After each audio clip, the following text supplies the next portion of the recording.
আর বিভিন্ন স্কুলে শিক্ষা সংকট আমরা তুলে ধরেছিলাম, বিভিন্ন স্কুলে বিজ্ঞান বিভাগে শিক্ষা সংকট আমরা তুলে ধরেছিলাম। বানারহাটে বা বিভিন্ন জেলায় বিভিন্ন স্কুলে এখন স্বস্তি ফিরেছে, কারণ হয়তো আগামীকাল থেকে যাদের চাকরি গিয়েছিল, চাকরি হারা, তারা যাবেন। অন্তত তারা বলছেন, যেমন বানারহাটে একটি স্কুল, সেই স্কুলে বানারহাট উচ্চ মাধ্যমিক বিদ্যালয়ে একসঙ্গে 11 শিক্ষকের চাকরি যায়। গণিত, রসায়ন, অর্থনীতির ক্লাস শিখে ওঠে। 3 শিক্ষাকর্মীরও চাকরি যাওয়ায় বাড়ে সমস্যা। সুপ্রিম নির্দেশে এবার ছন্দে ফেরার অপেক্ষায় স্কুল। স্কুলে তো 14 জন শিক্ষক এবং শিক্ষাকর্মী মিলে তাদের চাকরি গিয়েছে। এর ফলে তোমাদের পড়াশোনায় কি সমস্যা হচ্ছে? হ্যাঁ, একটু তো হবেই সমস্যা। শিক্ষক তো অনেক চলে গেছে না, সমস্যা হবে একটু। তাতে কি ক্লাসের শিক্ষকরা সঠিকভাবে আসছেন না? ক্লাস ভালো করে হচ্ছে না। তোমরা কি চাও? শিক্ষকরা আরো আসে, আমাদের ক্লাস ভালো করে হোক। আমার স্কুলে 11 জন চাকরি গিয়েছিল। মহামান্য সুপ্রিম কোর্টের এই রায়ের ফলে তারা আবার স্কুলে আসবেন, তারা দৈনন্দিন পঠন পাঠনে অংশগ্রহণ করবেন। এক কথায় আমাদের স্কুলের পঠন ছাত্রছাত্রীদের দিক থেকে এক বিরাট স্বস্তি। স্কুল চালাতে আপাতত আর কোনো অসুবিধা থাকবে না। এই মুহূর্তে তো এটা একটা বিরাট, স্কুলগুলোর পক্ষে, শুধু আমার স্কুল কেন, অসংখ্য স্কুলের পক্ষে একটা স্বস্তিজনক বিষয়। আর দেখুন, ধূপগুড়ির ঘোষপাড়া জুনিয়র হাই স্কুল, সেই স্কুলের অবস্থা দেখুন। সেখানে ঝোপঝাড়ে ভরে গেছে, কারণ স্কুল বন্ধ হয়ে গেছে। কেন স্কুল বন্ধ হয়েছে? একজন শিক্ষক, তিনি মাসখানেক আগে মারা যান। একজন শিক্ষাকর্মী ছিলেন, তিনি স্কুল খুলতেন, কিন্তু সেই শিক্ষাকর্মী চাকরি নেই। বর্তমানে কোনো স্কুলে শিক্ষক নেই, শিক্ষাকর্মী নেই। স্কুলের তালা খুলতে মৌখিকভাবে এক শিক্ষিকাকে পাঠানো হয়, তাতেও ভরসা পাননি অভিভাবকরা। পড়ুয়াদের নিয়ে চলে গেলেন অভিভাবকরা, আর তাই স্কুল বন্ধ হয়ে গেল। ছাত্ররা আছে কি না? কি কারণে? কি কারণে এখন মাস্টার মশাই নাই জন্য নাকি। ছাত্ররা যে কয়েকজন ছিল তাদেরকে কি করা হয়েছে?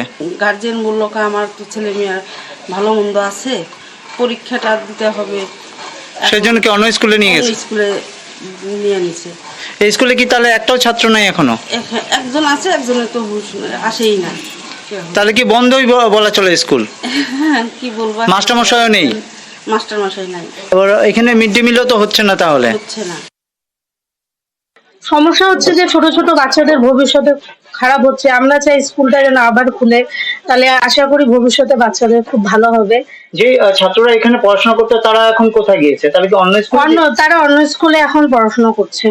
তো কি কারণে? মাস্টার নেই বলে? মাস্টার নেই, বন্ধ, তালা খোলারই তো লোক নেই।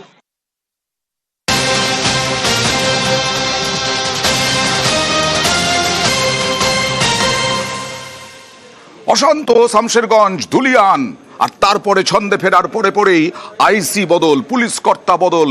কথা বলবো প্রতিনিধি প্রণব বন্দ্যোপাধ্যায়ের সঙ্গে, কথা বলবো। তবে তার আগে আপনাদের জানাই যে শামশেরগঞ্জে আইসি বদল, সুতিতেও আইসি বদল, 2 থানার আইসিকে বদলি। কারা ছিলেন, কারা হলেন, জানবো প্রতিনিধি প্রণবের কাছ থেকে। দেখো, ওয়াকফ আইনের প্রতিবাদে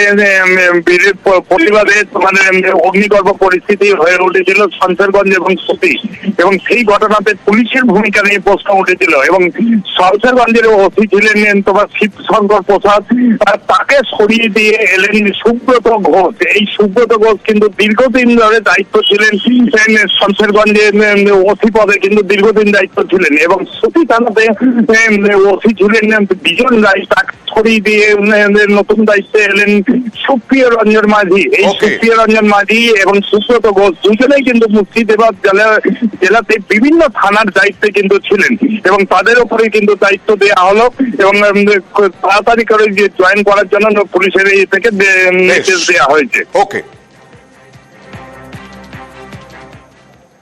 আপনাদের শনিবারই দেখিয়েছিলাম একেবারে হরগোবিন্দ দাস এবং চন্দন দাস, বাবা ছেলে, তাদের দুজনকেই কুপিয়ে খুন করা হয়েছিল।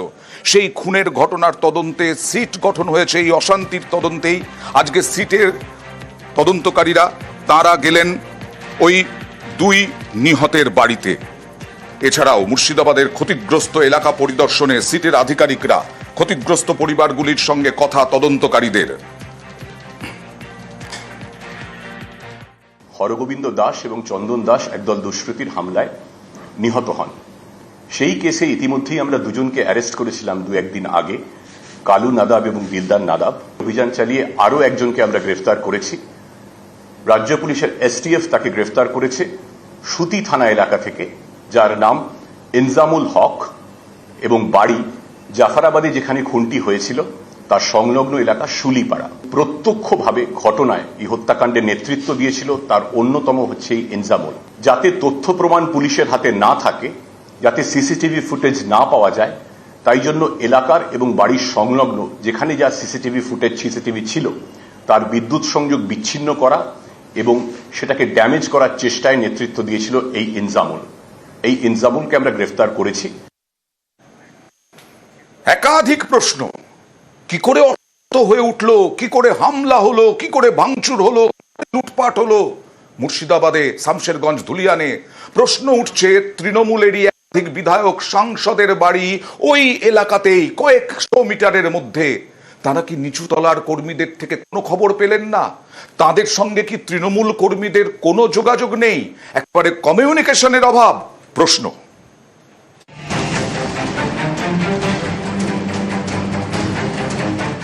ভাঙচুর, তাণ্ডব, আগুন, লুটপাট। ওয়াকফ আইনের বিরোধিতার নামে গত শুক্রবার তাণ্ডব চলে মুর্শিদাবাদের সুতি শামশেরগঞ্জে। তছনছ করা হয় শামশেরগঞ্জ থানা এলাকার ধুলিয়ান। এখানকার রতনপুরে একের পর এক দোকানে লুটপাট চলে।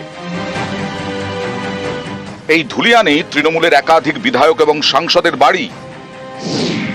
জঙ্গিপুরের তৃণমূল সাংসদ খলিলুর রহমান, ফারাক্কার তৃণমূল বিধায়ক মনিরুল ইসলাম এবং সাগরদিঘির বিধায়ক বাইরন বিশ্বাস, এই তিনজনেরই বাড়ি ধুলিয়ানের রতনপুরে। কাছেই পুটিমারিতে থাকেন শামশেরগঞ্জের বিধায়ক আমিরুল ইসলাম। ওয়াকফ আইনের বিরোধিতায় শামশেরগঞ্জ থানা এলাকার এই ধুলিয়ানে জাতীয় সড়ক অবরোধ করে বিক্ষোভ শুরু হয়। তারপর অশান্তি ছড়ায় অন্য এলাকায়। এই জাতীয় সড়কের সামনে ডাকবাংলো মোড় থেকে ধুলিয়ান ঘাট পর্যন্ত 4 বিধায়ক সাংসদের বাড়ি। অনেকেরই প্রশ্ন, জনপ্রতিনিধিদের বাড়ির কাছে এত বড় অশান্তি হলো কিভাবে? বিশাল জমায়েতের পর মিছিল করে তাণ্ডব চলল। সাংসদ বিধায়করা কি আগে থেকে কিছুই জানতে পারেননি? দলের নিচুতলা থেকে কি কোনো খবরই পাননি? ঘটনাটা ঘটেছে শামশেরগঞ্জ ব্লকে। আজ বাইরে থেকে তারা অন্য জেলা থেকে এসছে এমনটা নয়। সাংগঠনিকভাবে আমাদের কাছে কোনো খবর ছিল না। আমাদের কাছে কেউ খবরও দেয়নি যে কি আজকে এই প্রোগ্রাম হবে। নিচুতলার নেতারা চেষ্টা করেছে। আমাদের কাছে কোনো রকম এরকম খবর আসলে এটা ঘটনা আমরা হতেই দিতাম না কোনো মতে। হঠাৎ করে কোথা থেকে যে এত স্রোতের মতো 10-12 হাজার বাচ্চারা আন্ডার 20 সবাই একদম মনে হচ্ছে ট্রেনিং করে পাঠানো হয়েছে। ব্যর্থতা ঠিক বলা ঠিকও ভুলও দুটোই আর কি। 2023-এ সাগরদিঘি বিধানসভা কেন্দ্রের উপনির্বাচনে কংগ্রেসের টিকিটে জেতেন বাইরন বিশ্বাস, পরে তৃণমূলে যোগ দেন। 2021-এর বিধানসভাই হোক বা 2024-এর লোকসভা নির্বাচন, মুর্শিদাবাদ জেলাতে তৃণমূল কংগ্রেসের ফল ছিল যথেষ্ট ভালো।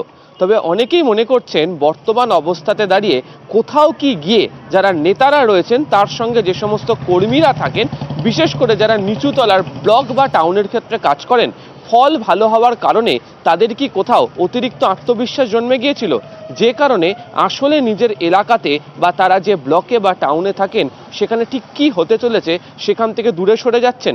যথাযথভাবে রাজনৈতিক দলগুলোর কাছে নিজেদের যে পলিটিক্যাল ইন্টেলিজেন্স ইনপুট থাকে তা না আসাটাই কি কারণ হয়ে দাঁড়াচ্ছে, যে কারণে বারবার এই ধরনের ঘটনা ঘটলেও কোনো আগাম আঁচ তারা পাচ্ছেন না। মুর্শিদাবাদ জেলায় ফারাক্কা, শামশেরগঞ্জ, কিন্তু এই দুই বিধানসভা আসন মালদা দক্ষিণ লোকসভা কেন্দ্রের মধ্যে পড়ে। এই দুই কেন্দ্রের বিধায়কই ধুলিয়ানের বাসিন্দা। তাদের বাড়ির কাছেই চলল তাণ্ডব, লুটপাট। তাদের বাড়িতেও হামলা হয় বলে অভিযোগ, কিন্তু এসবের কোনো আঁচই পাননি বিধায়করা। তাহলে কি তৃণমূল স্তরের সঙ্গে তৃণমূলের জনপ্রতিনিধিদের যোগাযোগ কমে গেছে? আমরা আঁচ পাইনি। আরএসএস, বিজেপি কিছু মুসলিম সম্প্রদায়ের মানুষকে উস্কানি দিয়েছে, সেটা আমরা বুঝতে পারিনি। আমি তো তৃণমূলের বিধায়ক, একজন মুসলিম। আমার বাড়ি কেন ভাঙচুর হবে? এমপি সাহেবের বাড়ি কেন ভাঙচুর হবে? বাইরন বিশ্বাসের বাড়ি কেন ভাঙচুর হবে? এখানে কোনো ব্যানার ছিল না। বাচ্চা বাচ্চা ছেলেদেরকে অর্থের বিনিময়ে এই সবগুলা করা হয়েছে। এই ঘটনাগুলো আমরা কখনোই কল্পনা করিনি, কখনোই ভাবিনি যে এরকম ঘটনা ঘটতে পারে। আমরা সবসময় ভ্রাতৃত্ববোধ, পারস্পরিক সহমর্মিতা, মৈত্রী এটা নিয়েই বড় হয়েছি। এই ওভার কনফিডেন্সটাই হয়তো এটা আমাদেরকে এটা করেছে, যে কংগ্রেসেরও কাছে তো খবরটা থাকা উচিত। 1 বছর আগে ভোটে 15,000 ভোট এখানে লিড পেল, তাদের কাছে কেন এই খবরটা থাকলো না? অনেকেরই প্রশ্ন, জনপ্রতিনিধিদের কি নিজেদের এলাকাতেই জনসংযোগে ঘাটতি? বিধায়ক সাংসদদের সঙ্গে নিচুতলার নেতাকর্মীদের কি সেরকম যোগাযোগ নেই? তাই কি এত বড় গোলমালের কোনো আঁচ পাননি সাংসদ বিধায়করা? অনেকেরই প্রশ্ন, যারা নেতারা রয়েছেন তারা কি আদৌ জনসংযোগ যথাযথ করে উঠতে পারছেন? যদি পারতেন তাহলে নিচুতলায় কি ঘটছে, কি ঘটনা ঘটে চলেছে বা ঘটবে তার একটা আগাম আঁচ পেলে সতর্ক করা যেতে পারত সকলকেই, তাহলে হয়তো ধুলিয়ানের এই পরিস্থিতি এড়ানো যেতে পারত। ক্যামেরা অসিত দাসের সাথে আবির ঘোষাল, নিউজ 18 বাংলা, মুর্শিদাবাদ।